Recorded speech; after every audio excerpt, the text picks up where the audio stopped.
So there. Um.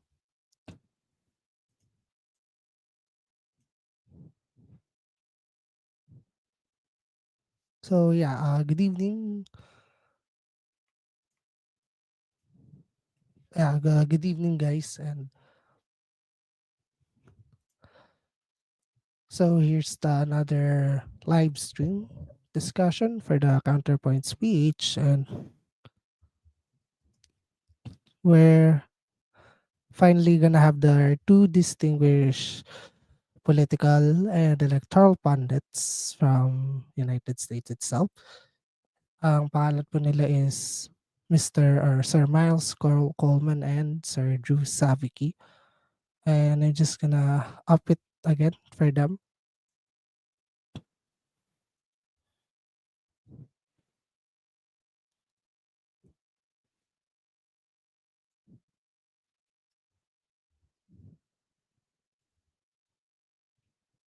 Just gonna send the invite link for them. And luckily I made it on time. So there's Sir Miles already. And I'm gonna wait for him to come up. Yeah, I think he's gonna prepare for a minute.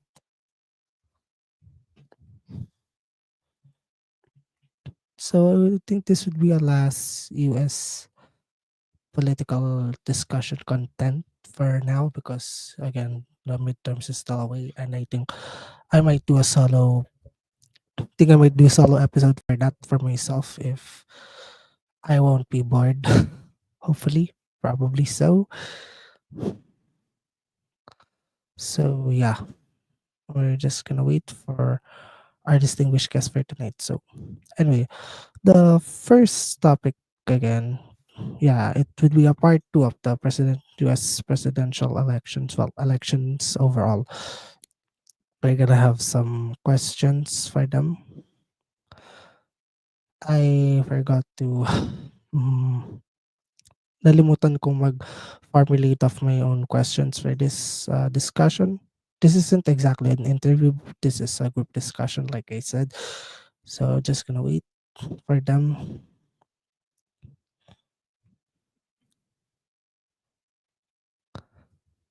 And yeah, I think no, I'm not gonna ask about 2028 presidential primaries anymore because that's 3 years ahead, and then napag-usapan na namin siya last Saturday. So it would be futile to talk about for it tonight.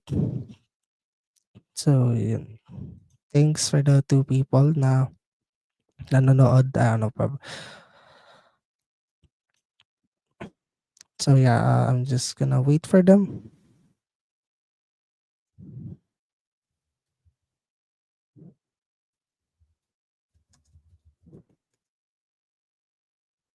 I'm just gonna wait for them. Oh, so yes, again, as usual, the first person would be in. I see Edric. So yeah, hey, Edric, good evening, man. Good Oh, evening. I'm a little bit under the weather right now, so yeah. and ay, yeah, yung pahinga mo, hindi masyadong ano, hindi sapat yung pahinga mo. Hopefully Yeah. they'll be here soon. Yeah, I hope so. I I I really don't- it's been too long. Well, not really long. It's just been a year since I got to talk with him. So anyway, Uh, you can. It was I don't know. It was I didn't get to ask a lot of questions to them or to mm, him last year. Kaya I wanna do this. I don't want to stutter anymore. Probably because I'm getting uh, hype. No, not hype. More like I'm fanboying. No, just kidding. Anyway, anyways, yeah. can you send the link for this stream? Oh yeah. Para for your friends. Yeah, if Oh, they uh, would. anong ano naman nila? What do they think about it? They don't watch it, Personally. but well, it's just nice As to have the link. all right, fair enough. Yeah, I think Sir Miles is still getting ready. Sure. I'm not gonna ping him. I think I'm gonna ping Yeah. Drew Savicki for now. I just look at the YouTube link for, I mean, to see how many are watching, which is at one. Well, that's fine. May umalis na isa. Yeah, I mean, I don't really care. I just wanna do this because of Yeah. passion, 'di ba? Yeah. And no, last time I naman get it. active naman yung mga last time active naman yung iba eh. So, I thank them for that. Yeah. It's a Saturday morning, I guess, or evening, Yeah. depending on where you are in the world right now. Yep. So you're still under the weather and I No, might be under the not weather. still. I got cured, but I got sick again this afternoon. Shit, yun lang. I hope I don't This get to be is under the weather because this is just today.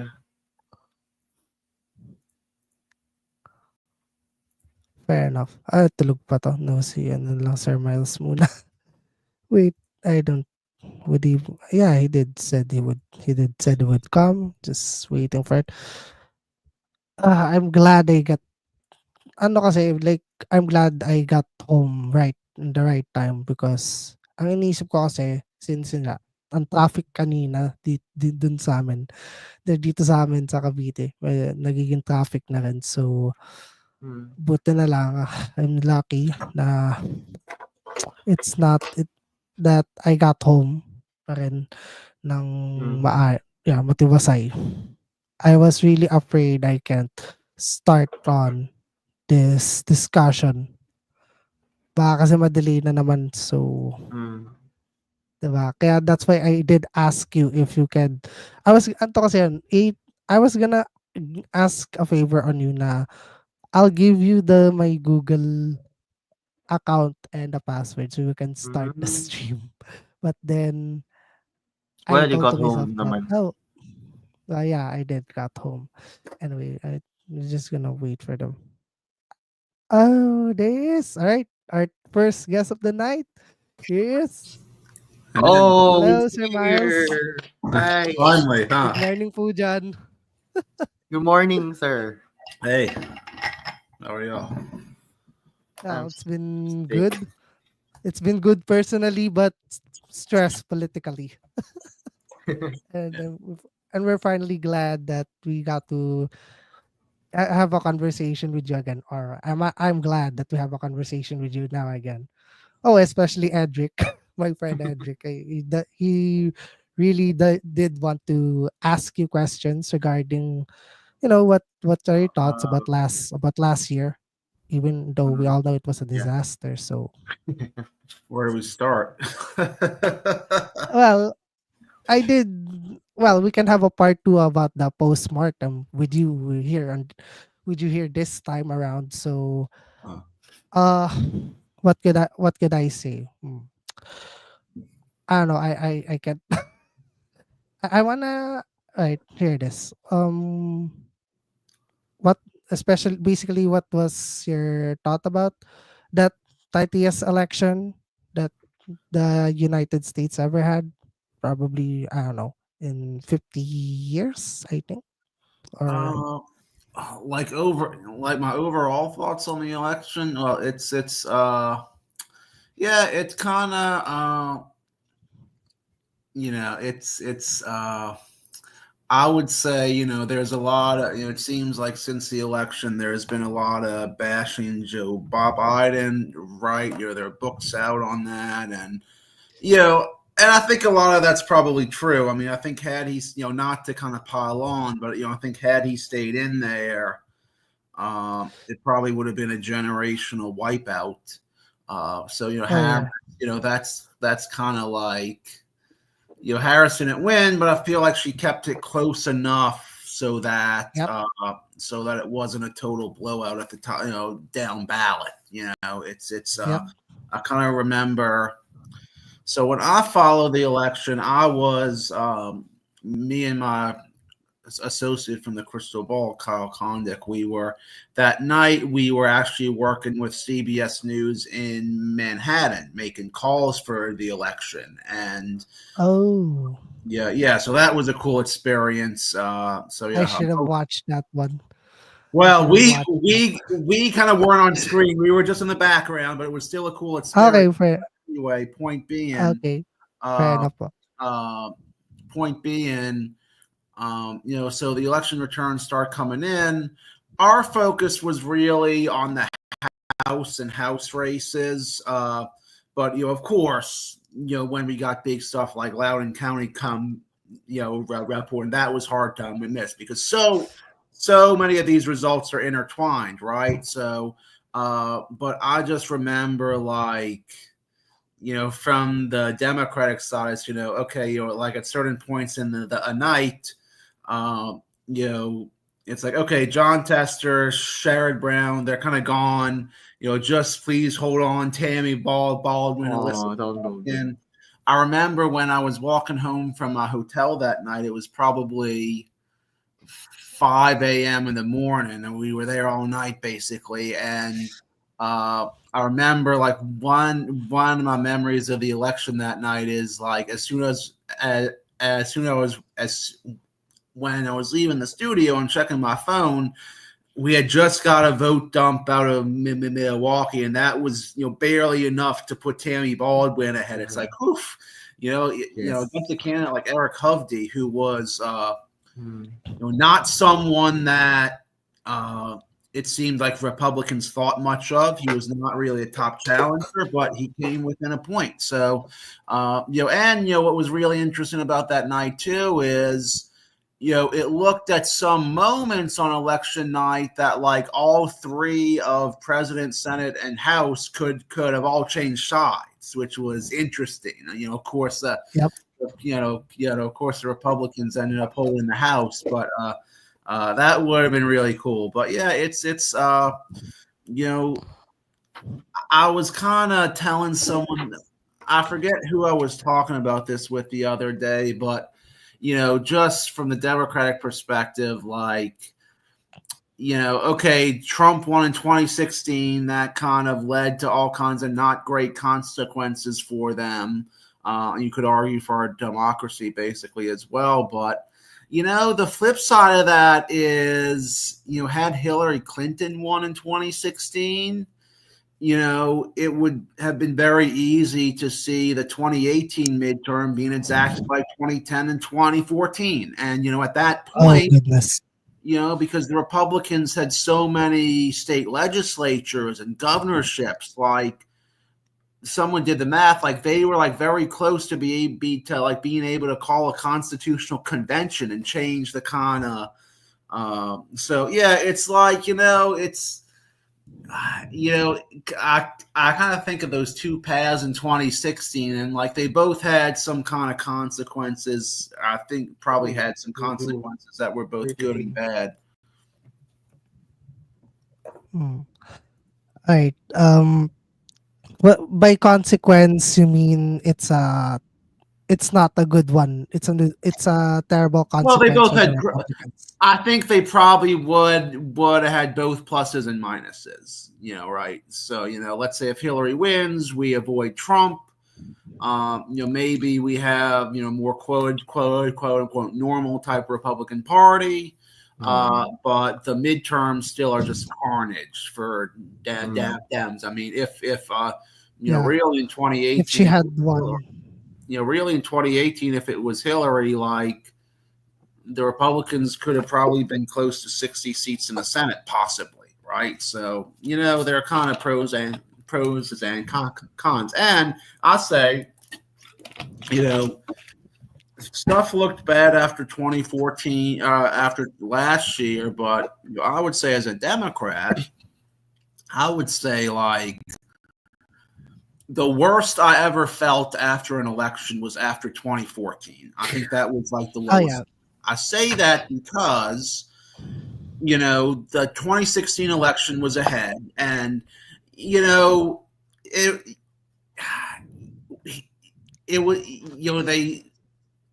it was not a guaranteed deal by any means that they would win the 2016 election. Obviously, Yep.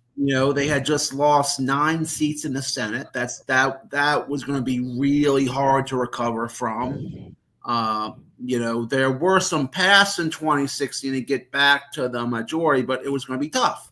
And then, really after 2014 as well, like, there wasn't an obvious way back to the majority in the House either. So it's probably something, and this is something I try to keep in mind myself.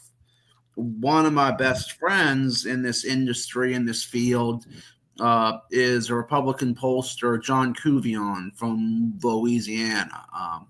Okay. He's like, I joke that he's like me, but 20 years older. We both have the same initials. We went to the same, we're from the same state. We both went to the same college. But anyway, what he was saying is like, so for me, I first started following politics in 2008 with Obama. And after the 2008 elections, the Democrats thought they had beat the Republicans forever. And obviously stuff changed back very quickly in 2010. Yep. And John was like, same thing. He's like, oh, well, when, I started following politics back in 1980 with Reagan. But the 1982 midterms were not very good for the Republicans either. So it just shows you that there's always, going to be a give and take in terms of who does well. This politics is always cyclical. So that's something I've tried to keep in mind. Okay.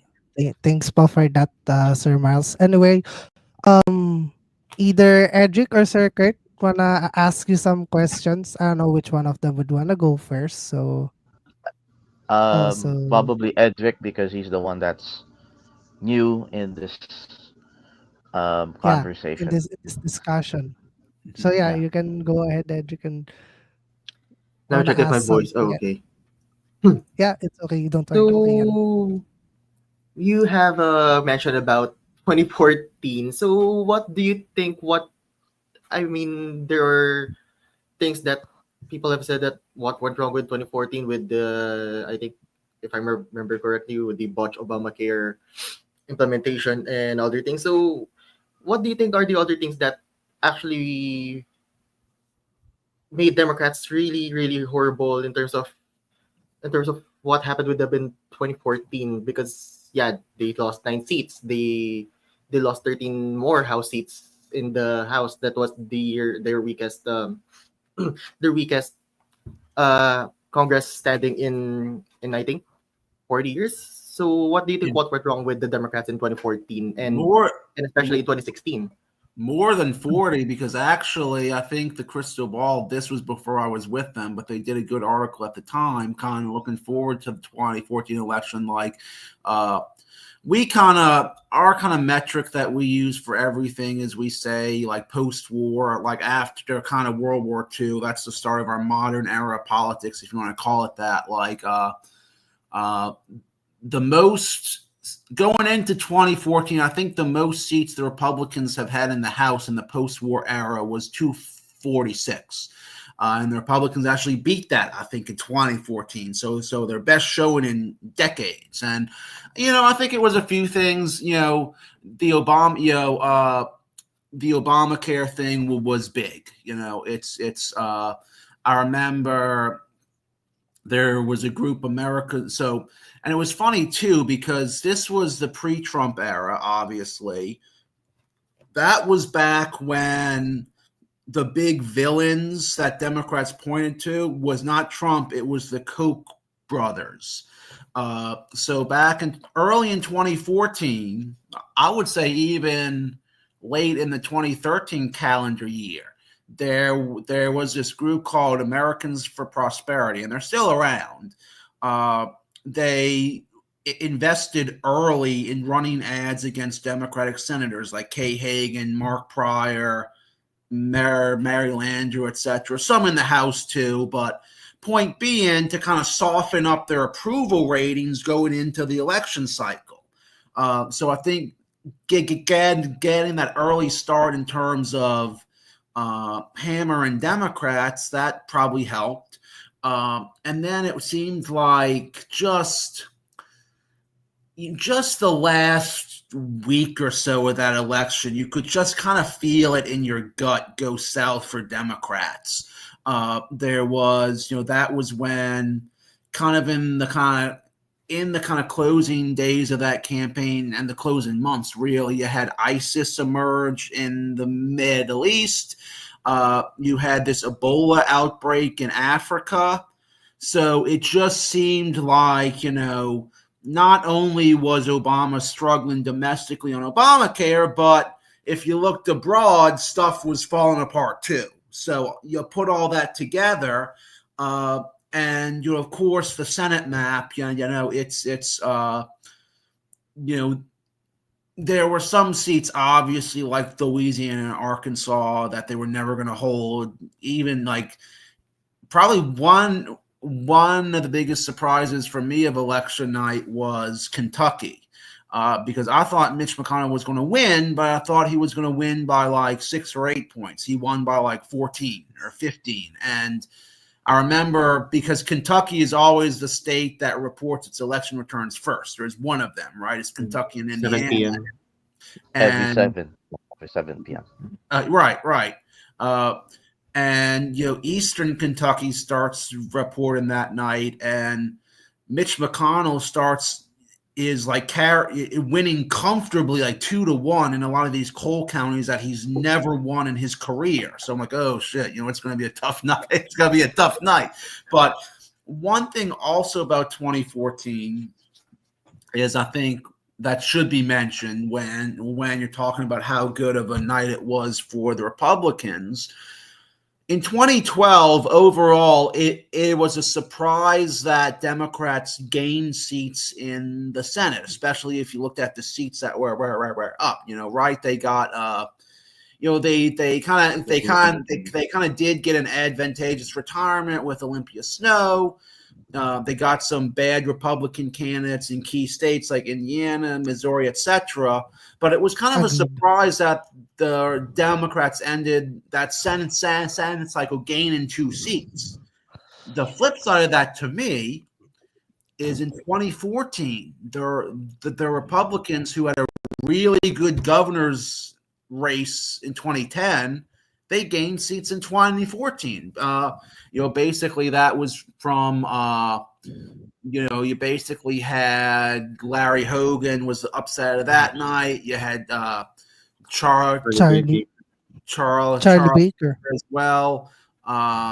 There were, and of course in Arkansas you had Mike Beebe, who was kind of termed out.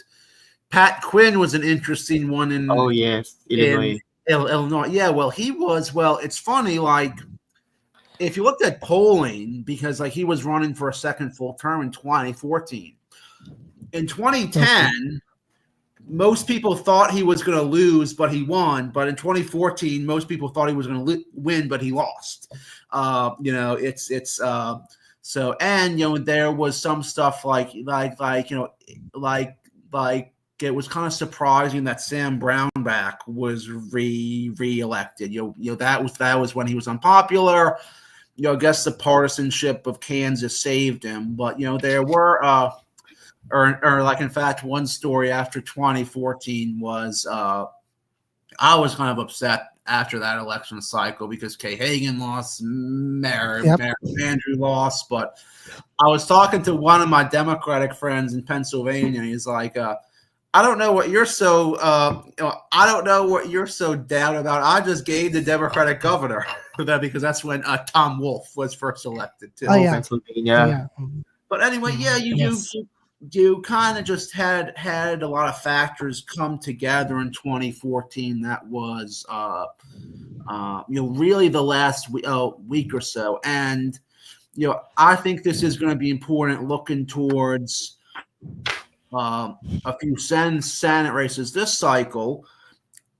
And this applied to a lot of the 2014 Senate races too. So if you looked at North Carolina, for instance, basically Kay Hagan, in like every poll, she was up like 47-43 over Tom Tillis or something like that, right? And throughout the year, Hagan would be in that 46-47% range. Well, guess what? That's exact. Usually in polls that was enough for her to lead, but guess what? On election day, she got exactly that 47%. All the people who decided who kind of broke late went to the Republicans, and that would put that's so kind of the late breakers. To me, it felt like went towards the Republicans. All right, okay. Oh, I just want to ask, why, why did most of those 2008 elected Democratic senators got? I don't know. I no no. I'm if I gonna ask this, this is gonna be redundant one because all I can say I was sad on the defeat of those 2008 elected Democratic senators in Alaska, North Carolina, where saan pa ba? In Arkansas, yeah, in Colorado, Arkansas and yeah, Colorado.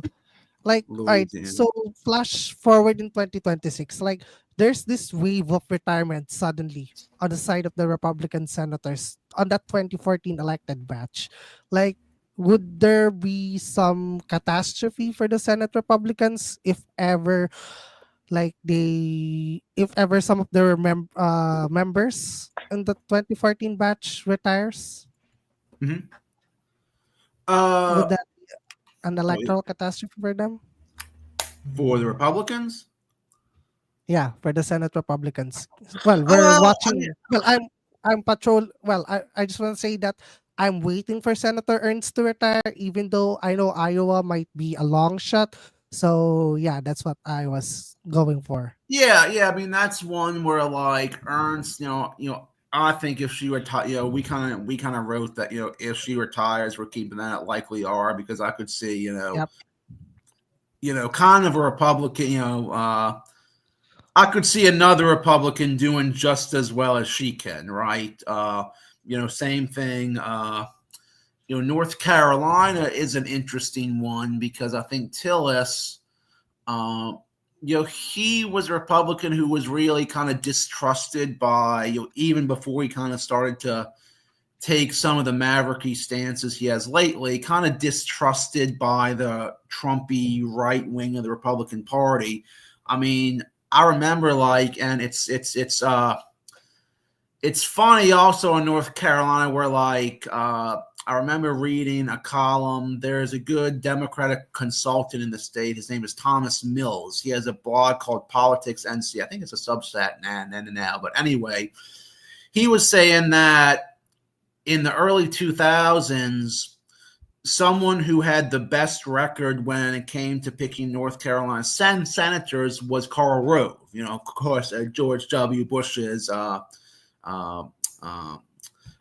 basically strategist and advisor. Advisor. Right, yeah, because Electoral he was involved in recruiting Elizabeth Dole, Richard Burr, and then Tillis in 2014 seemed like he would there were some points where it looked like his primary would go to a runoff. And there was a group called Crossroads GPS, which was one of Rove's PACs that really helped put Tillis help him overcome some of the suspicion from the far right Republicans to win his primary. So yeah, it's that racism. It's interesting because Democrats obviously seem to have their best possible get there in Roy Cooper. But I think this Whately, this kind of Whately guy is going to be interesting. We're kind of in wait and see mode there. I'm trying to think of who else was elected in 2014. I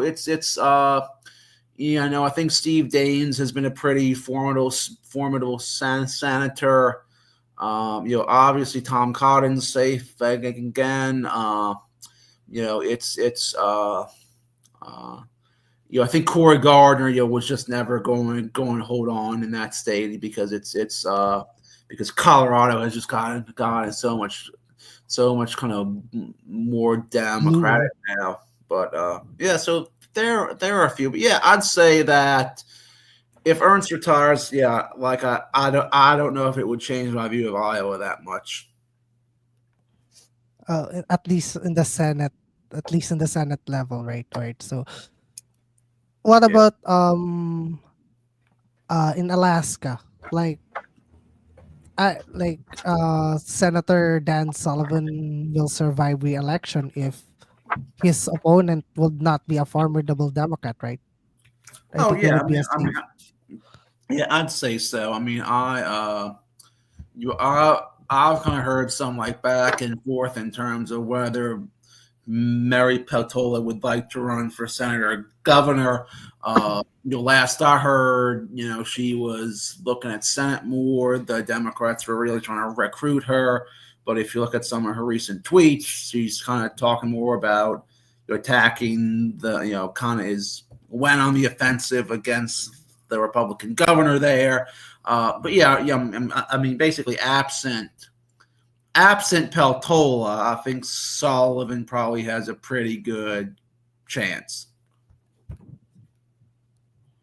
Well, if I was her advisor, I probably would tell her I'd go for the governorship because it's open, and that would probably give I don't know, would give a better number for the Democratic Governors Association come next year.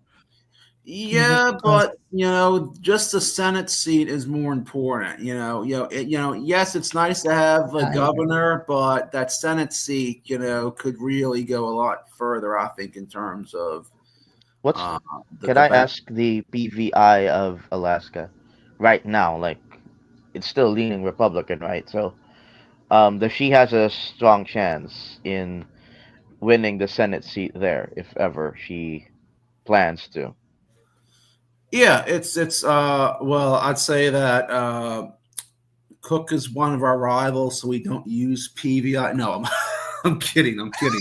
Uh, but no, it's yeah, it's. I mean, I kind of looked at this a while ago. Did an article on like the how states kind of vote relative to the national popular vote. And yeah, like Alaska used to be a state that was like 20 points more Republican than the national popular vote. Now it's more like 10 or 12. So it's relatively safe for yeah, I them. mean it's still like it's moving in Democrats' direction, but it's still kind of a long shot at least on the presidential front.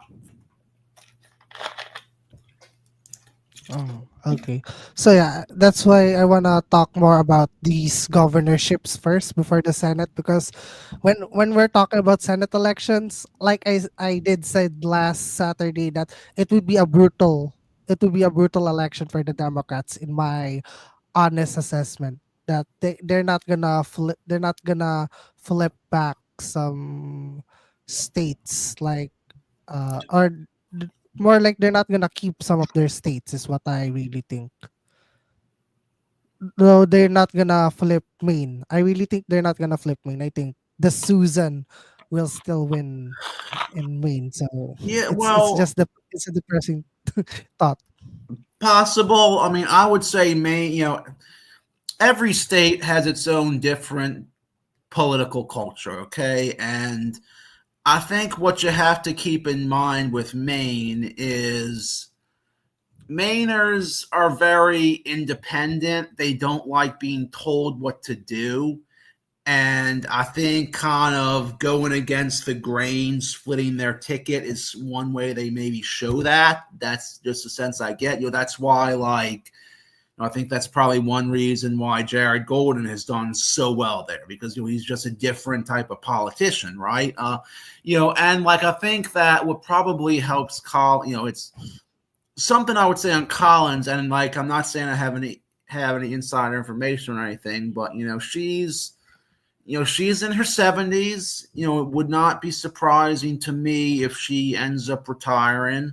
But it's I think what because it was such a surprise that she held on last time. I think that that's maybe scared some Democratic challengers into maybe going against her. But something I would say too that just doesn't that doesn't just apply to her, but just generally, it's like just watching elections over the last 15, 16 years. I've seen it a lot where like one member of Congress or one senator seems unbeatable until they lose, right? That was the case with Bob Casey last year, right? So yeah, and well, that was another one. I tell y'all, that was another thing because y'all were asked about my 2014 observations.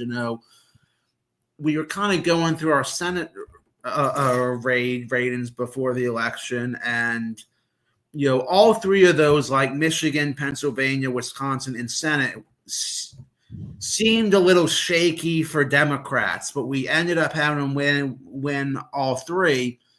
Really, if I had to pick one to lose, I would have probably picked Baldwin or maybe Slotkin, but no, it's kind of Bob Casey. So it's weird how that happens. So that was really a shocker. And then I really did thought he would also survive the election. I really did thought it would be a 52 Republican, 48 Senate seat. But why do you think? I don't know. Why do you think optically he blew his campaign? So there is one podcast I recommend for you guys. Is one of my favorite political podcasts, or probably my one favorite, I would say. It's called the Pro Politics Podcast. The host is this Democratic pollster named Zach McCreary. He's probably been doing it for 4 or 5 years. I was one of his earlier guests, not to just promote myself, but every week or so, like he has a guest who works in politics and both sides. He talks to Democrats and Republicans. Shortly after the election, he had a good podcast with Dave McCormick's general consultant. That's one I would recommend listening to. It's my kind of theory going at kind of after the election was like, and this basically confirmed it, although there was a lot of other good stuff in there, that Casey had never been in a really close Senate race. Basically in 2006, he was always going to easily beat Rick Santorum. In 2012 and 2018, both favorable Democratic environments. So the McCormick people, they just thought that, if we could actually get him in a competitive situation, he wouldn't know what to do because he's always just at easy races. And that was part of it, I think. One thing, too, which is not maybe unique to Casey, is Democrats need to do a better job of getting the vote out in Philadelphia. That was one of the ones that had a bigger one of the biggest shifts both at the presidential level and in the Senate races. I do think Democrats are probably they're leaving some votes on the table there, so to speak. And then just the fact that Casey kind of stuck with Joe Biden more than other Democrats did, which I kind of understand because they're both from Scranton, but still it was really obviously that, but and I think it was just kind of interesting that it was like, if you look at what to me was one of those like head scratching statistics was like, if you look at their vote share, Bob Casey is a longtime institution of politics. You got like his vote share was like 1/10 of a percentage point better than Kamala Harris. That was it. So it's like, really, man, it's so yeah, that was a rough race. But it's and I mean, it's Pennsylvania was just like real. I was looking back. Pennsylvania has only started electing its attorney general in the 80s. But so like usually in presidential years, they have like 4 or 5 statewide races. I think this was the first year since they started electing all of them where all 5 of the statewide races went to the Republicans, and Oh, it was just a rough year overall for the Democrats in Pennsylvania. all right. Anybody here about one of you two, Sir Kurt or Edric, want to ask Sir Miles other questions? Let Probably let regarding Edric Nauru. indulge in this. Yeah, I because it's his first time doing it. So well, I got a because question, but it's oh sure. I wanna ask later. I wanna ask Miles of what he finds in our elections interesting because he often likes my Oh yeah, posts okay. whenever I do my All right, fair comments enough. on. I mean, the recent midterms. He liked my post, so I appreciate it that much. So I wanna ask him later on what he thinks of what's gonna happen to us because Okay. uh, in 3 years we're in deep danger. Okay, so I'm just gonna let you know that Advance. later. Yeah, in advance, we're all gonna die. Yeah, it's a joke. It's a joke. I'm just relating it to what Joni Ernst Junior said. So yeah, Yeah, well, I mean, I think, we're you know, I we're think that's all just a at distraction least from the in Epstein the file. political sense. It is. We're Sige, sir, you can continue. Yeah, What you can finish it off. All right, never mind. Sige. yeah, You can go ahead, Edric. yeah. I mean, yeah. He can go first. I'll just What? I'll just put later. Yeah. yeah. Oh, okay, sure.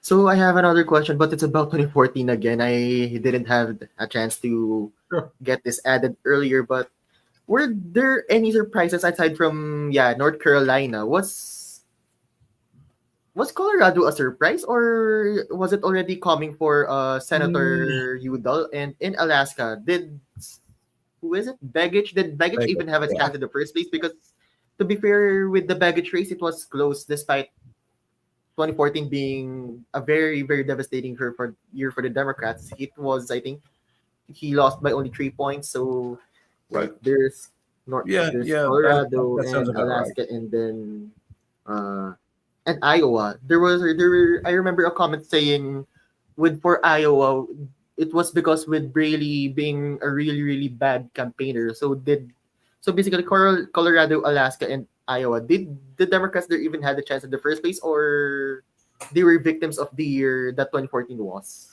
So I would say, starting with Alaska, Alaska is sometimes a state that likes to do its own thing. Kind of it marches to the beat of its own drum sometimes. Although if it, although if the kind of national environment is so big one way or the other, it kind of goes with it. That's why Mary Peltola lost last year, because it was a good Republican year. Uh, even that, even when Mark Begich lost his seat, the Republican governor of Alaska lost.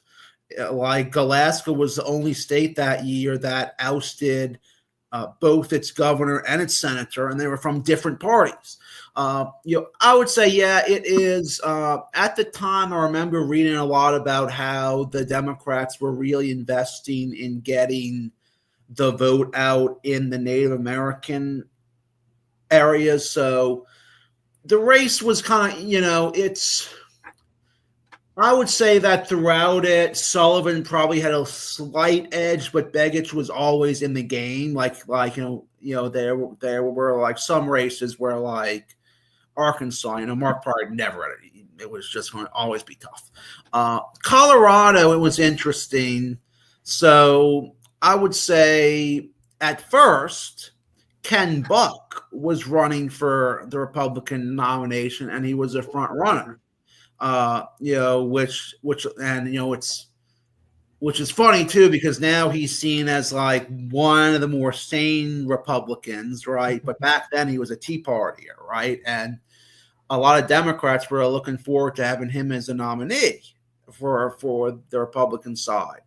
But I'm going to say it was maybe early 2014, maybe around February, that Cory Gardner, they kind of changed seats. So basically, Gardner ran for Senate. Buck dropped down to run for that House seat. and Gardner was just a better candidate. His data people did a really good job. That's back when, keep in mind, Colorado was very much a 50-50 state at the time.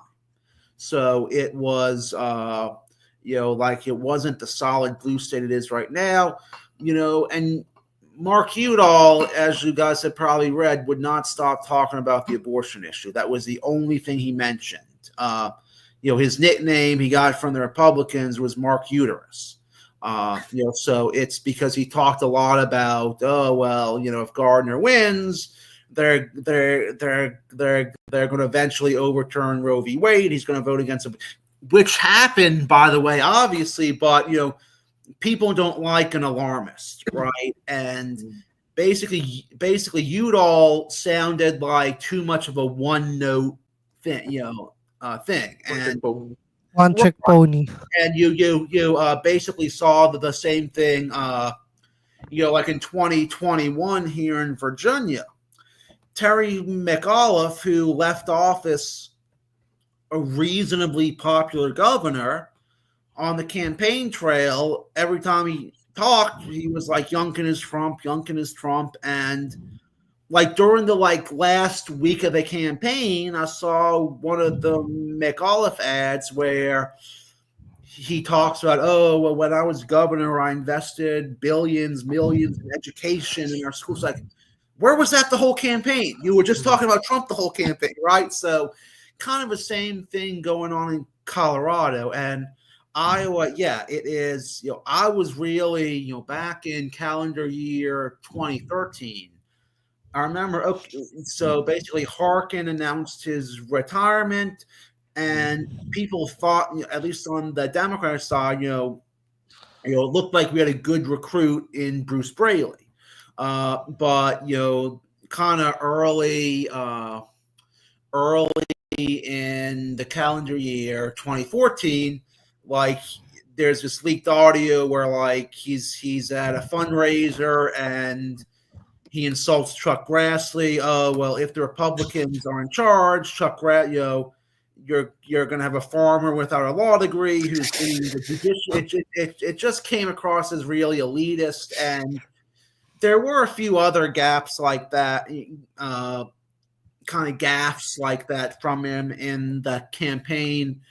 I remember there was this one story. I don't know if I'm getting the details exactly right, but how Bruce Braley's his neighbor's chickens kept wandering onto his property, and Braley threatened to sue his neighbor over it or something like that. And it just made him look really petty. Actually, guys, one thing I'll show you on Iowa. As you guys see in my background, I like to collect. So I collect signed maps where, usually at UVA, if we have a guest speaker who's an elected official, I'll make a map of their races. I'll have them kind of sign it. One that I do have, and I got this framed recently. So I put together Chuck Grassley's in the House. His first election in the House. Yes. So even though Watergate 1974 was a very Democratic year, he's the only freshman from that class who's still in office. He's a Republican too, which I think is a little interesting. His comms person follows me online, and I reached out to him. Oh, hey, if I sent Chuck Grassley an Iowa map, would he sign it for me? He says that, and they kind of helped me there. But anyway, it's Braley just was a very incredible map. Candidate. And to Grassley's credit, Ernst, when she first kind of came onto the scene, she was viewed as a little out there. She had this, her kind of what's probably she's most known for to this day is she made this ad about castrating. When I grew up on my farm, I was castrating hogs. I'm going to squeal, and that was kind of okay. So, but I tell you, even though she was kind of seen as maybe a little far right or fringy, as soon as she got the nomination, Chuck Grassley was out campaigning with her. And so he was a real team player. Basically Tom Harkin was not as much. So he just, I think he had some extra money from his fundraising. He wanted to put that towards like his library or something, as opposed to helping Democrats. Like he may have spent some on it, but not. He was not as involved to the extent as kind of Chuck To Grassley. defend, to have his seat defended, basically. What's He that? wasn't that involved. He wasn't Yes, involved not as so involved. much Yeah, on yeah. defending his Senate seat.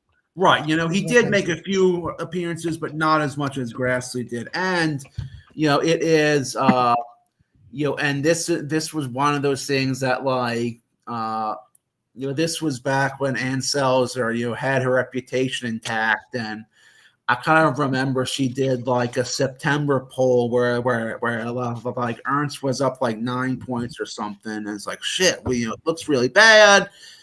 In her October poll, Ernst was only up 1. So I was like, oh, okay, Braley might be closing the gap now.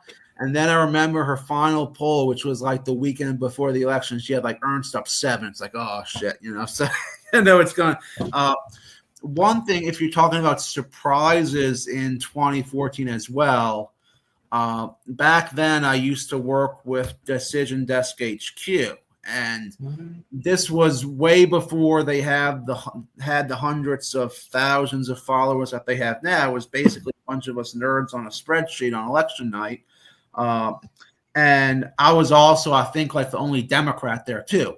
But anyway, I remember 2014 on election night, they were like assigning all of us to, oh, well, you're going to cover this state, you're going to cover this state in terms of following stuff. And they gave me for Virginia because I live here. And it's like, that's going to be a really boring race. And of course, Mark Warner almost loses his seat. So Almost loses. That was another Oh. surprise. Oh, okay. I mean, but he won. He obviously won, but how many points did 0.8 Senator Mark? percentage, Less than 1 point. 0.8 I think, or 0.7. Right, yeah. What year was sh- this? What year was this? 2014. 2014. Also the 2014. I Republican remember. race. No. All right. I wanna have a last question, probably about the 2026 governor races. Like, like 2/3 of the governor seats are on that on that election batch are open, right? Like, what do you think would be the changes for the Democrats and Republic? Or what I mean to say is, which states would be a chess match for both parties? Because it's really gonna be a chess match whether we like it or not. There's gonna be flips on both sides of the aisle in terms of the governor races. Yeah, I'd say, obviously we're kind of, not 2026, but, I would like to start with my state because we are so great here in Virginia. But yeah, it's that is probably going to be, not on automatic flip, but I do think that Democrats are in a pretty good position here, so that's probably going to be a flip. The Democrats, even though it's a hostile state to them in most circumstances, Democrats, from what they've told me, do not want to let Kansas go without a fight. And I think you kind of seeing that the Democrats just got a candidate, a guy named Ethan Corson, who he's a state senator. Laura Kelly has said some good things about him, so maybe he ends up being their nominee in Kansas.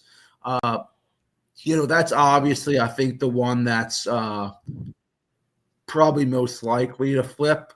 But I'd say I would say otherwise, I'd be looking at Michigan. The other day, we just moved Wisconsin to leans D a toss up, with that being an Yeah, yep. open seat. Open seat. Evers to me, it might be a situation like where Evers retiring makes for a little more uncertainty in the near term. But if Democrats end up with a nominee, maybe who's strong, we might end up moving that back towards leans D. I mean, Evers is getting up there in years, so maybe this is a good year to hand it off. And then Arizona as well, because Arizona was like, that was obviously Trump's best of the toss-up states last year. I think Hobbs, whether it is whether it's Robson or whether it's Biggs, I think it's going to still be a hot race. Oh yeah, she's gonna be on the fight of her life there in Arizona, because since I'm thinking of Arizona now nationwide, statewide as tilt. No, not tilt. Oh, probably tilt R. I would guess it. Well, that's only my calculation that is a tilt R nationwide. So, yeah. I think it depends So on Maricopa. Yeah, I mean that's right. I mean, I would say it's this is going to be an interesting election for Arizona because for basically from the 90s up until 2016 it was a Republican state. From 2016 to really last year, it looked like Democrats were really kind of on the ascendancy there. So it's going to be interesting to see like whether the Democratic period these last few years, like if that's going to be the kind of exception, or is that going to be the kind of is it still going to be a competitive state? It probably is. It is. I kind of it's funny too. It's one thing I talk about is like there's never ever a permanent red or blue state. States are all states will always change. People at the end of the day, they are going to vote for what they think works for them at that time. So states will always kind of basically change.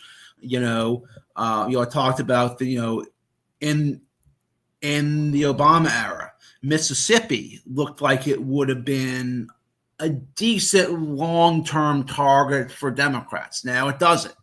So it's going to be interesting to see how Arizona looks. It is. Yes, it was a good state for the Republicans last year, but does it maybe trend Democrat long term? I don't know. We'll see. I think really kind of hurt. Especially in Arizona was a Hispanic shift. I mean, that was even so like it was kind of funny after the election. Ruben Gallego was kind of seen or is seen as like one of the party's like Hispanic, best candidates to outreach to the Hispanic vote, which he probably is, and this is not a knock against him, but like even last year, Gallego's numbers in the Hispanic precincts were worse than what Joe Biden got in 2020. So it just speaks to the realignment there. Okay. And what do you think about Georgia? I don't think Democrat. Well, at least the governorship. Okay, I did say I just want to talk about the governorship in election in Georgia, because I don't think Democrats, whoever would be the Democratic nominee there for governor next year, I don't think they would get to flip Georgia. In my honest opinion, I think if it's the I think if it's Chris Carr, the Republicans would be probably decent shape. If it's Burt Jones, like we kind of have a talk. We kind of have it rated as leans Republican now. Basically, if it were Burt Jones, to me, it might be more in the toss-up end of leans Republican. But I tend to agree with you. I think just Democrats are kind of deprived of both Jason Carter and Lucy McBath for kind of family reasons, which people need to keep in mind that politicians are people too. They have stuff going on. But I tend to agree with you. I'm actually, I don't know if I'm going off the reservation by saying this in terms of what I'm supposed to be saying publicly, but like, I'm quite bullish on Jon Ossoff. I mean, I think we probably, even with Roy Cooper in North Carolina, I would say for Democrats, I probably feel better about Ossoff than North Carolina. But basically, point being, I don't know if, other than Senate seats, if the statewide Democrats are in Georgia are just there yet, right? So I basically agree that we have the Republicans as favorites for now. I think Secretary Raffensperger might enter the race for the governorship. Well. He's the Georgia map I have right here is Raffensperger's primary when he held on in 2022. But yeah, he is. We have him doing some stuff for us at the Center for Politics in Virginia. He's one of like our visiting scholars here, and I'm a Democrat, but Secretary of State to me is one of those jobs that is kind of nonpartisan. I don't really care, as long as you're doing a good job of kind of reporting overseeing the elections. Yes, and he is Raffensperger. I think is like because like he can run for like another term. I think the Georgia Republicans have like censured him or something, but he is exactly the type of person that you would want to be a Secretary of State because like I think by background he's an engineer or something like that. So like he works in a construction. So, he did work at the construction firm. Like okay. Yeah. So like, but like he's a very process driven guy. So like he's someone who cares about details. So yeah, I like him a lot. It's that's why he was he did even better than Brian Kemp last time too because he was so popular. But yeah, I think if he could, I don't know if he runs, but yeah, I think he'd be very strong. All right, fair enough. So, Edric, no more questions for now regarding about this. I haven't. Probably this is the last time I'm gonna mention about 2014 because I'm really interested with the.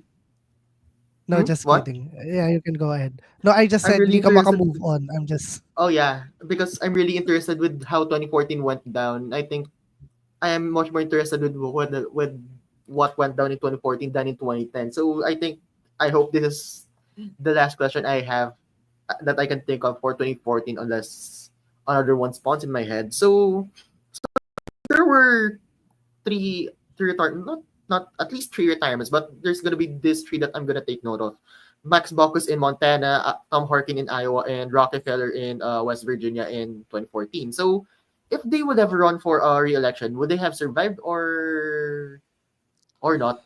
Or did they have their own reasons on why they retired in the first place? Well, aside from, I guess, being old.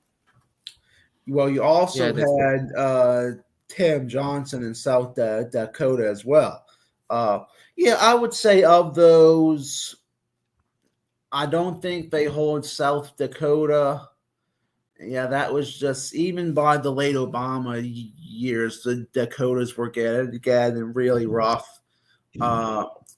West Virginia with Rockefeller, basically right after the 2012 election, I would say I was surprised on election night in 2012 when I was looking at the counties on the New York Times and I kind of clicked on the state of West Virginia and it was all red. It's kind of expected Obama to lose ground there, but not that much. So you really have like the Republicans starting to break out there that year. Basically, like a month after the 2012 elections wrapped up, Shelley Moore Capito, who was then in the House, basically announces 2 years before the 2014 election that I'm going to run against Rockefeller. And I think she kind of nudged him into retirement. I forget what it was, but like also like in late 2012 as well, Rockefeller made this speech where like I think he went after coal or he talked about being environmental. Basically, if you were a senator running for re-election in West Virginia, it's not something that you would have said. So, could he have held on? Maybe. But it's I think I remember PPP because that was another thing too about that era that I really miss. Public policy polling, PPP, the kind of Democratic firm, they used to put out these public polls all the time. In fact, remember they had this like blog page of they'd be like, okay, well, what state do you want us to poll next week? Montana, Iowa, New York, and you could choose. And it was really cool, but they do private work now, but I follow them religiously. And, I think they had Rockefeller basically starting out the general election as a little bit of a favorite, but yeah, you could see where it was kind of going. So I don't know if you know this, but like the Baucus retirement, that was strategic because basically because of the committee shuffling, they got Baucus to be the ambassador to China. And I think because of the committee shuffling that ensued, Mary Landrieu got to be chairman of Energy, which was an asset if you were running a state like Louisiana. So that was kind of the risk Democrats took there. And of course, also there was this guy, John Walsh, who I think at the time was Brian Schweitzer's lieutenant governor, who he appointed to replace Baucus. John Walsh has this plagiarism scandal that seems like child's play compared to some of the stuff we have now. But he was going to run for that seat, but the scandal hits him and he drops out. He kind of doesn't end up running. And they end up with this woman, Amanda Curtis, going against Steve Daines, who was then the kind of congressman of Montana at large. And I also say that Daines is an example of sometimes politicians can rebound quite nicely. In 2008, I think it was, Steve Daines was the Republican lieutenant governor nominee against Brian Schweitzer, and they lost like 2-1. And now he's in his second term representing Montana. So it's kind of funny how that happens as well. But yeah, if Baucus ran again, it would have been. I might go as far as to say of the ones of those that you mentioned, Harkin is the only one I would have felt reasonably confident that he could have held on. Iowa was kind of reddening, but I think he still could have probably gotten by that year. I think Braley probably could have too if he wasn't so gaffe prone. But yeah, it's I'd say only it's. I'm basically looking at the map right now. I'd say in retrospect, the only seats that were salvageable basically were North Carolina, Colorado, Iowa, and then Alaska, maybe. All right, fair They enough. still lost Fair control enough. of the Senate, then What's that's gonna get them. They would still have lost the Senate, I think, if they would have saved those seats. They would have been at 49 or. So they ended at 46. That would have been barely enough for like 50. Wait, 50. I miscounted. I counted Just But I there's no mean, reason. it's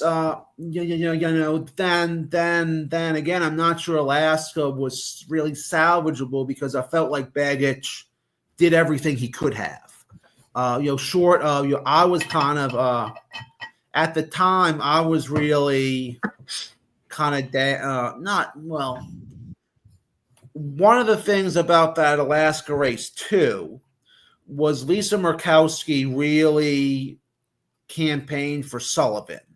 And I think she probably knew that in 2010 she had just lost her own primary.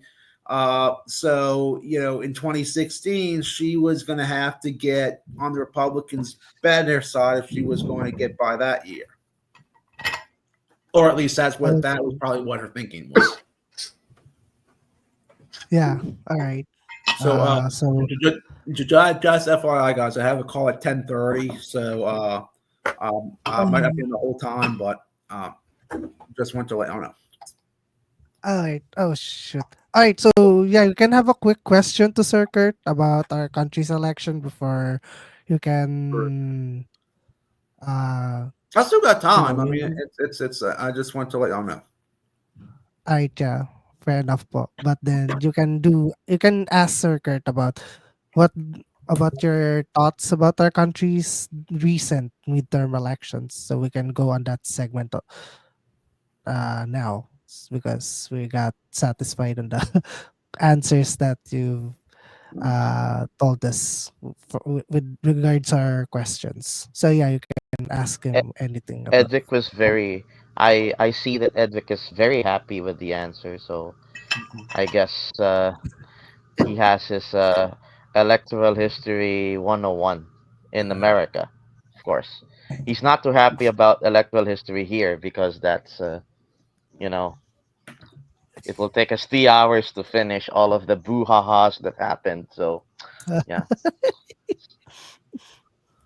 But especially in the yeah, time period 2010 to 2016. Yeah. so ganito na lang ang gagawin ko, Sir Kurt. So you did so what do you think, Sir Miles, about the campaigning of the elections here when you went here back in late April to early May? I'm trying to remember what I think. It's to me, I'll just say generally, this isn't really specific to 2025, but the idea of senators being elected nationally was different to me. So Yep. that kind of took some getting used to. Uh, you know, I'm uh, uh, I'm glad things seem to go how I wanted it to go in Mauban. So that to me was the biggest thing. So no, it's I just remember kind of just the kind of just the having signs everywhere. That to me was different. Like it kind of reminds me of like 1 second. Uh, kind of back in Louisiana during our elections, like these big face posters were like very, very common. Like this was one of Edwin Edwards, Oh. and these used to be everywhere in New Orleans back during election days, and they still kind of are during the mayoral elections, but it was just a lot more common over there. So that I kind of like that. It's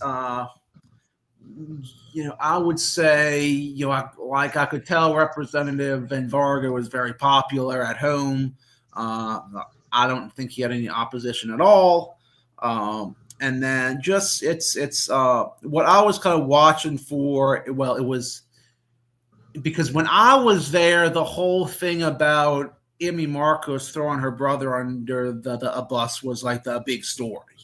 And it was kind of interested. Like I was wondering, okay, is she going to make the kind of top 12? And she barely did. Right. She was like the one in like last place, right? She barely Yep. made it. Yeah. Who She was the scraped. She who was the scraped one? into it. Yeah. Who was the Wait one? lang, may tanong si Sir Miles. Who was number 13? Oh, it was Number a 13 broadcaster. was uh it was the His name is broadcaster of Ben Tulfo. So they are like a tough. They're branding Was it Miles. Just it was yeah, okay. Tulfo. Oh no, I'm actually thinking of Bong Revilla. Oh, Reveal. No, no. Bong Revilla went 14th Okay, in okay. the race. Yeah, Maybe I Yeah. was just looking at like a preliminary count or something. But I was yeah, telling my girlfriend, and she was like, her thing is she does not like it when like celebrities and actors go into electoral politics. So she's like, oh, well, I'm happy he lost because no more yeah. actors. But yeah, Actually, uh, Revilla was a re-electionist. He actually won a surprising win in In 2019 because 2019. That was his third senators, term. yeah, senators are elected here every 6 years. So yeah, he surprisingly won in 2019 by dancing, Yes, he you just know, danced a Bodots. a house style um song. It's like it's called Budots, like what Edvic said. So he uh-huh, surprisingly got the 11th spot 6 years ago, and uh-huh, then he was up for re-election this year, and many people got sick and tired of it because many younger voters tend to hate these kinds of celebrities running for the Senate uh-huh, because the Senate of the Philippines used to be home to lawyers and diplomats. I uh-huh, mean, EJ knows this very well. Like, that used to be the voting patterns of the Philippines. But then when television became mainstream in the public, uh-huh, many actors were encouraged to run because they were easily marketed. They were easily identifiable by the masses. That's why many of them started to run and win. So um, it became a double-sided coin, to say the Double-edged least, sword. because a double-edged sword. Because in the positive side, you don't need to uh, brand. You don't need to guide your candidates anymore. You don't even need to plot a strategy on how to make the common people know them because yeah, they're already on TV, right? They're already on radio or something like that. And then the negative side is the governance is not effective. Like Bong Revilla, for all, since this is already disclosed even in the national media, Bong Revilla had a case of plunder and he was charged for it and he got into jail uh-huh, in his second term. Am I correct? Yeah, second Yeah, term. And second last um, many people didn't like the court's repeal of that reverse. conviction. uh-huh, I So, remember that. you know, he had a huge scandal. That's why many people are questioning whether actors can really be good senators. I mean, he's not the only guy that ran that had a celebrity background. I yeah, mean, there yeah, were a lot of them. Oh, we Yeah, should not wait. I just want to say this about former Senator Revilla. He's not just some actor. He is part of a political dynasty as well. Oh yeah, yeah, So there's his and father is a senator and too. Was just two-pronged to thing. add into it, Miles. uh-huh. Bong Revilla used to be the governor of EJ's province, Oh, Cavite. okay, okay. Yeah, he was. Before I was Um, born, way before I yeah, was born. former. You can ask your girlfriend about Fidel Ramos. Fidel Ramos was the guy that yeah. convinced Bong Revilla to run. The Huh. former president of the Philippines. Uh-huh. Um, He's like the so Dwight Eisenhower in my view. yeah, Given that, he's like President Eisenhower because he was the first Oh, president of our country to be under military okay. service. So Okay. he convinced Bong Revilla to run in the local scene, and he had a good uprise in his career. He Uh-huh. became a senator after that. in So 2004 yeah, and in 2004, and Mm. then got reelected in 2010. and then he got this. The top I mean, one he was embroiled in a scandal, and then he got um arrested, arrested, and then Yep. he was the court convicted. uh, decided that the case was not fair, so he Uh-huh. was released. Mm. And when Uh, he ran again in 2019, he won, and he was unable to get re-election this year. So, Uh-huh. yeah, I mean that is a just to add into the seriousness of all of this, Uh, the demographics of younger voters are affecting the Senate races nationally. I can see Because that. even Amy Marcos, even if she's the brother of the president, she is almost was. somewhat more close to the Dutertes than to Yeah. her own brother. Yeah. Uh-huh. And just to explain, I, I actually made we have our own page. We have it. We call it the Leveler. So I wrote, how did the 12 senators won? I mean, I looked into the strategies of them. Amy Marcos, ironically, was saved by the Ilocos region Mhm. where they originated. Yeah, she did Even get a if, nice home vote, I saw. yeah, she Mhm. topped several provinces up north, Yeah. but she was actually courting the south, the Yep. Duterte bailiwicks in Yep. Davao, in yeah. So it's Other ironic places that in she's Bicol. courting the southern votes, but she wasn't even getting good numbers in the south. Uh, She was finishing 14th, 15th, 11th. uh-huh. So she failed in her strategy, and Filipinos have this um Mentality. mentality that of forgiveness, and let's forget the Oh, past, you know yes. and she was salvaged by the Ilocano, or what we call in the Philippines the solid north vote. North. That Uh-huh. salvaged her win this year, Huh. because many people didn't like how she was treating her brother like that. I mean, she investigated um, the cabinet members of his brother who assisted the arrest of Duterte Uh-huh. to The Hague. Which is So Mayor Aguirre. basically, it's very, in a way, it in the optics of the Filipino, it's very disingenuous to do that. I Yeah. know that it sounds virtuous at first, but I mean, you're questioning the very rigor of your brother in the eyes of the normal Filipino voter. So that's why she was really not guaranteed to win this year, but she did win this year, but Mhm. in the most toughest way possible, Uh-huh. Okay. Yeah. because That makes sense.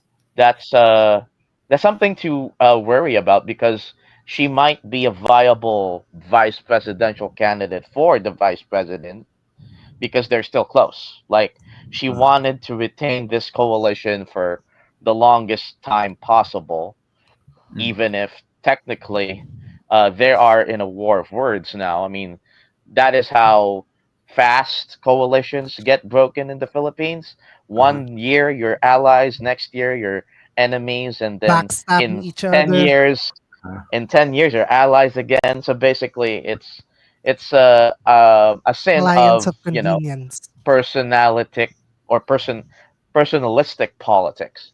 That is uh-huh. what's different from the United States than here.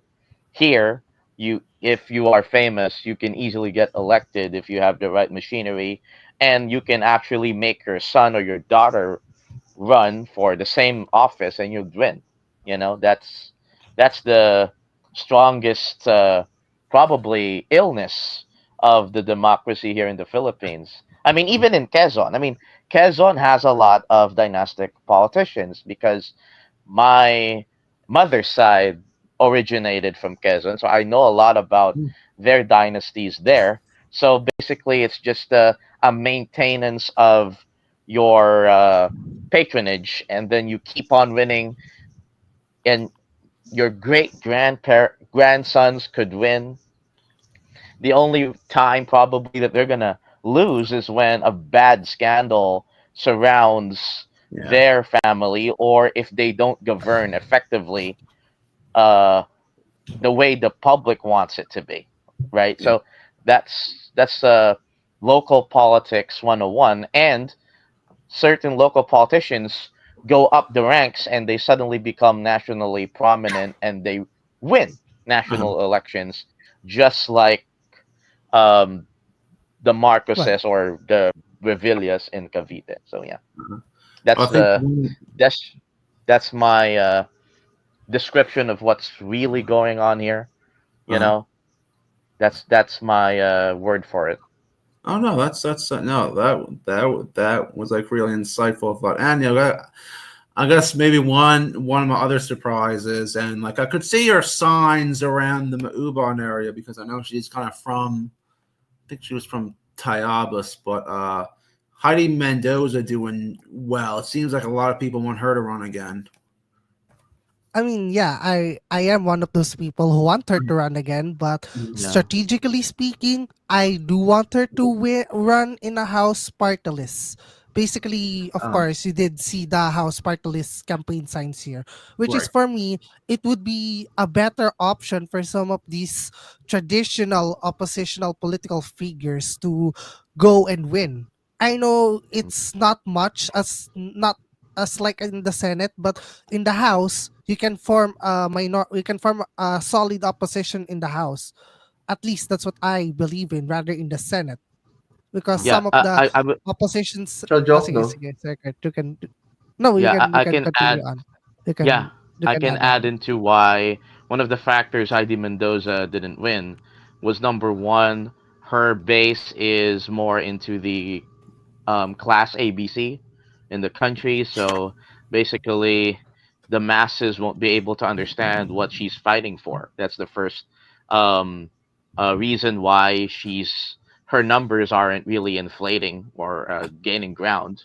Uh-huh. Number two was that the social issues are really starting to rise up in the country because in the University of the Philippines, she was invited to a debate, and Or forum.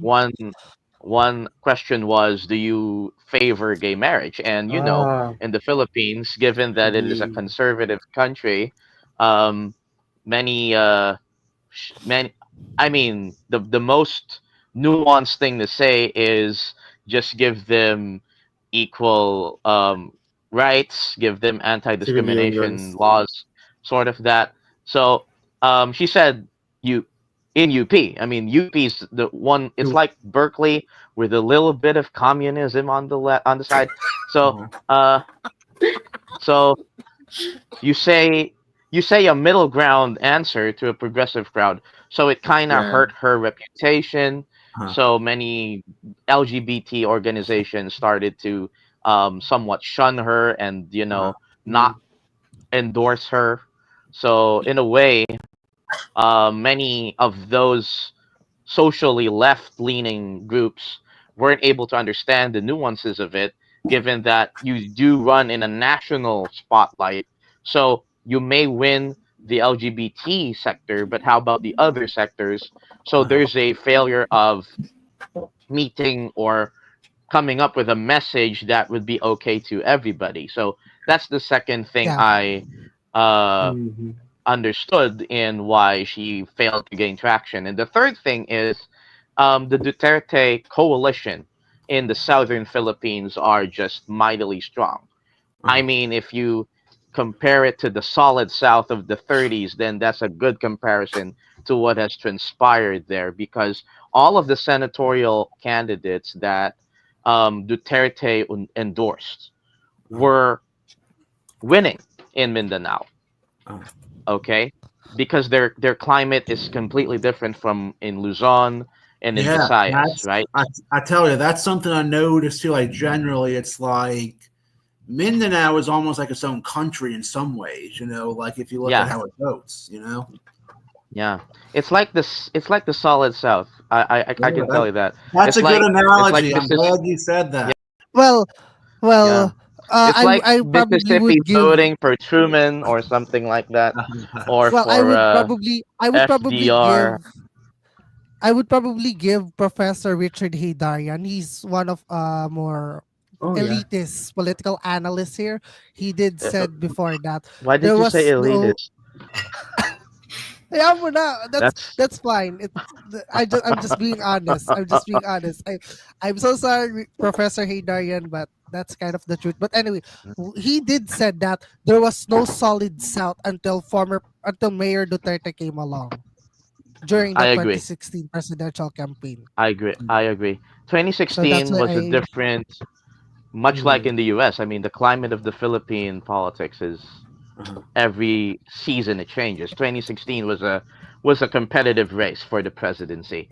Duterte didn't win outright. He divided the mass vote, or what we call in the Philippines the masa vote, to Grace Poe, who Uh-huh. was a daughter of a famous action star Uh-huh. who of Fernando course Poe. was a celebrity that Uh-huh. was supposedly Fernando Poe cheated Jr. by then President Arroyo. So they became national figures because of that unfortunate event. Uh-huh. So Duterte wasn't really clean slate to win a high majority. Okay. Okay, so it was a more competitive election, and more so in the VP race between now Mayor Robredo and now President BBM. They were the rivals in that race, and a lot of stories. I can actually tell a lot of stories on that because many people are debating the polls over that matter because many said that the polls are somewhat. Sorry, we needed to close the lights. So um, uh, many people that were pro Marcos were saying that uh,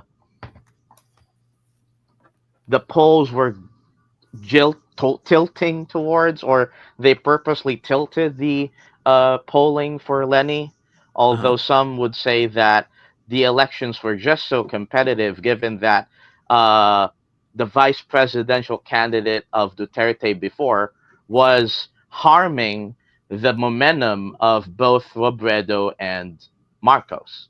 Uh-huh. So basically, this Cayetano guy was the one to blame why the election was so fucking close. Okay, so I'm sorry if I had to bring it out there because many campaigners in 2016 really wanted that there should be a 4 point gap between each candidate, either Lenny or Marco. So Uh-huh. um, it really went down the wire. They were in a 2 point gap in the national counting. So Uh-huh. that propelled many speculations that there was somewhat 2050. a fraud in the election. So Huh. yeah. All right, guys. So Oh, so Duterte didn't win it as huge as many people would assume. Outright. uh, He didn't win it in an outright way. So yeah. all right, I guys. I think think I Miles gotta. is about to go. Yeah, I have to head out and have a call. No, this was very fair, very informative. Happy to talk about these Yeah. past elections as well. One more thing I got for you, or uh, from when I was there, I have one more pack of these, and I'm I've been Oh saving. wow. I'm like, I'll eat these Ayan. when I lose a little weight. So this is like my incentive to. so all right, Yeah. guys. I'll talk It's to like you. our The Asian version of Oreos. Oreo. Yeah, Yes, Yeah, I it's think I like think a so. Filipino version of Oreos. Oh wow, he's Anyway, left. yun nga. Okay. Yeah, it's okay So lang. yeah, So yeah, I guess that's so yeah, that's I what don't wanna that I would don't be wanna it for tell now. the story anymore about that gap because maybe Yeah, we'll I be think invaded by the Oh yeah. either the pinks or the loyalists there. I mean, they're Oh yeah. allies now, so we shouldn't spoil the party. So I just Also yeah. remembered Don't everything.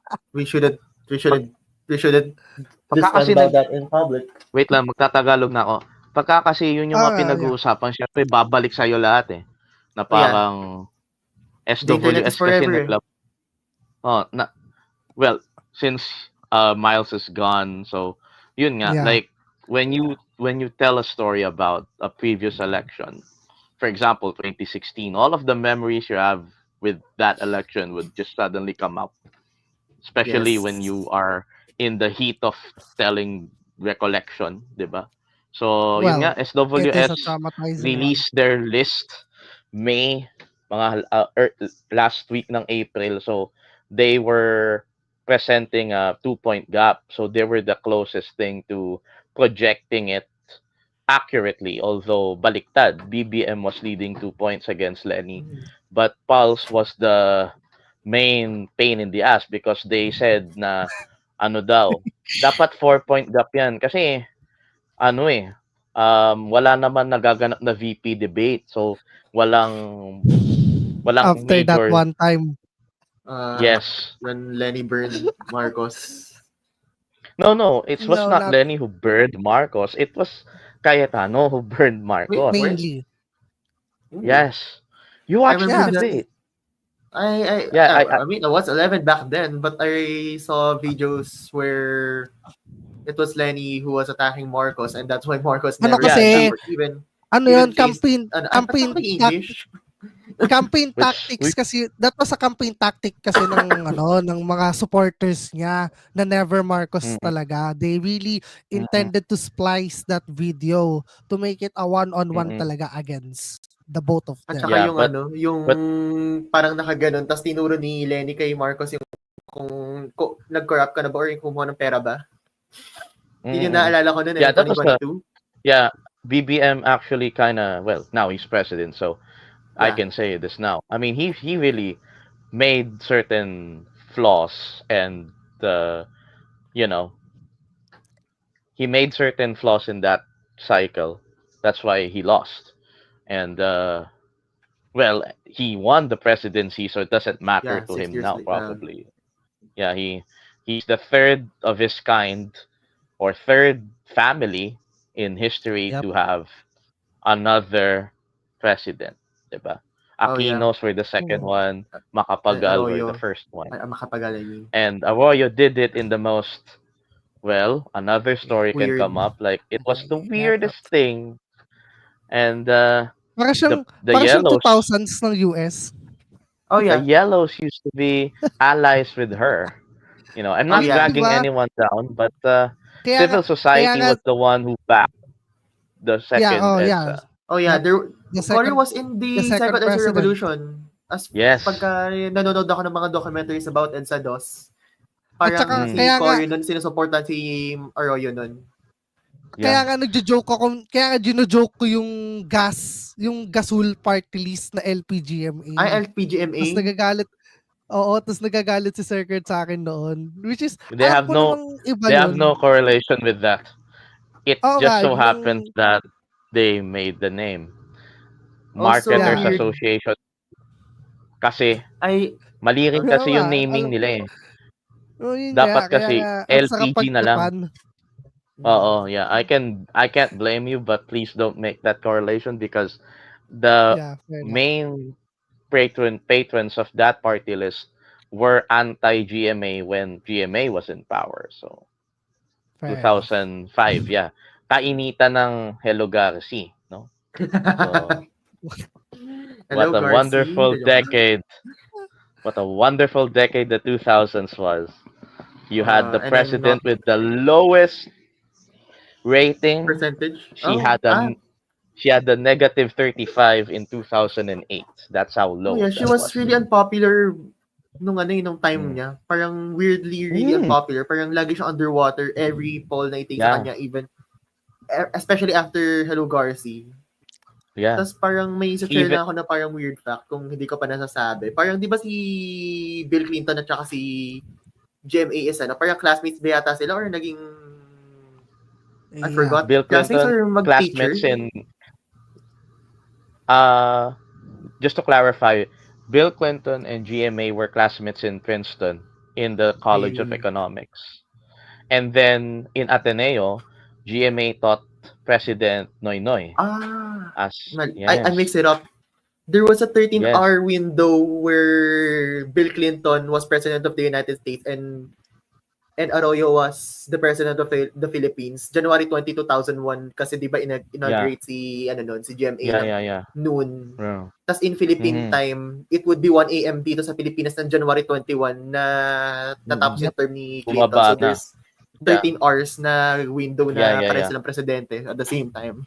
Which is I yeah, find yeah. fascinating kasi parang si Clinton is a 90s figure and Arroyo is a 2000s figure. So 2000. it's like It's the really most. transition. She's the most aughts thing that I can remember growing up. Like, she was the president Yeah. for 9 years. Yeah, That's a longest decade long.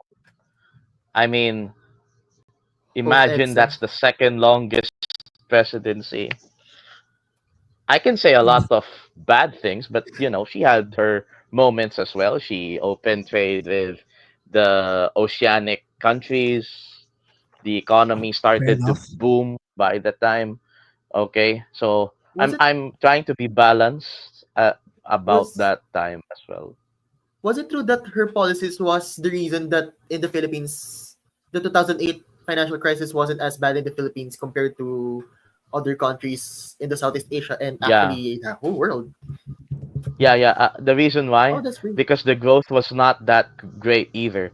The growth stunted because of domestic corruption, like the North Oh, Rail, the NBNZTE deal, which, you know, many kids of the 2000s would agree that there were a lot of investigations about that. it's vaguely Besides familiar the to me Hello even though I Darcy. was a kid then. Oh yeah. But I wasn't probably even aware that back then I was Yeah, you're Yeah, not aware we're because both not you're we're you're both not aware you're of a that. I'm younger probably not born yet. you're I'm still in the you're a stomach of my younger. mom. When were you born pa? 2005. 2000. 2005. Ah, Eh, Gen na rin Z sila pa ng rin. kapatid ko basically. Yeah, Gen Z pa rin. So, Yeah. very young.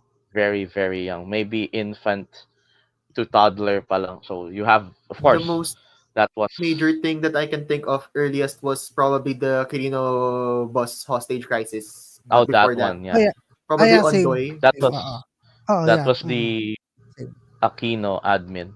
Yeah. Yep. Early August struggles yun 2010. ng Pinoy admin. Growing up, yun yung ano namin, That was the first president that I namin when Yeah, growing up. remember. yeah. My childhood memories were way older than that, so I don't want to tell that Yeah. because Yeah. my I memory can is calculate your sharper age with than. that. Yeah,